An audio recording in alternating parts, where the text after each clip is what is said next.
Donc Échiré est une commune de département des Deux-Sèvres, pratiquement 3500 habitants.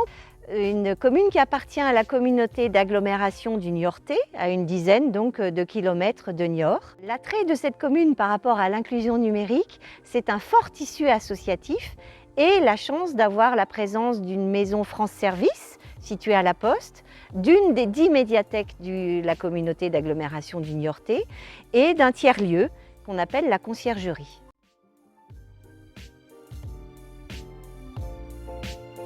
La commune s'est lancée à peu près en 2020. Les 23 élus ont pu constater la difficulté de fonctionner lorsqu'on prend un mandat en temps de Covid.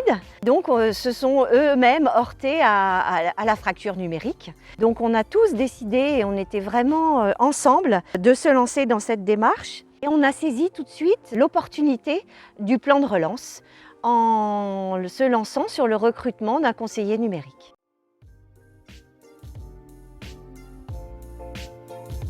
La démarche a commencé grâce à la présence donc de Thomas Goubeau, conseiller numérique à la commune. C'est une démarche que l'on a choisi de co-construction. Même si elle est dynamisée par Thomas et moi-même, élus délégués au numérique, elle s'appuie sur les associations, tout notre tissu d'inclusion numérique. On l'a décomposé en 3 axes pour l'instant, définis depuis mai 2021. Le premier, c'est accompagner le citoyen dans son parcours, donc lui rendre lisible où est-ce qu'il peut trouver des services pour l'aider à l'inclusion numérique.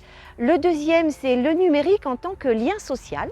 Le numérique, ce n'est pas qu'un côté négatif, ça peut aider à rentrer en lien. Et enfin, le troisième axe, c'est le numérique et culture, parce que la culture, elle aussi, peut aider à l'inclusion.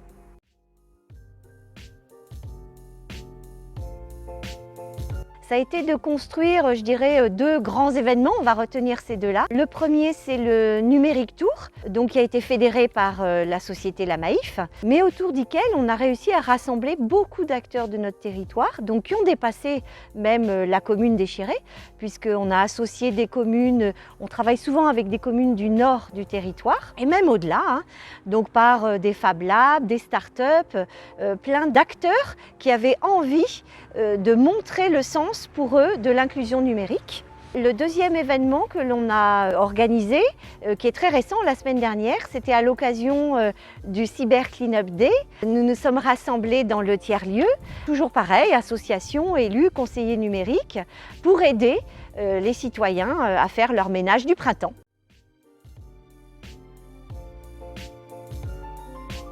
Alors le conseil, je dirais qu'il faut oser, il faut y aller, quel que soit le résultat. Je pense que tout le monde a trouvé du sens. On conserve le sens du service public. Il n'y a aucune raison de laisser des gens sur le bord de la route. La fracture, ce n'est pas possible normalement pour un élu. Et c'est aussi avancer en s'entourant. On n'est pas tout seul.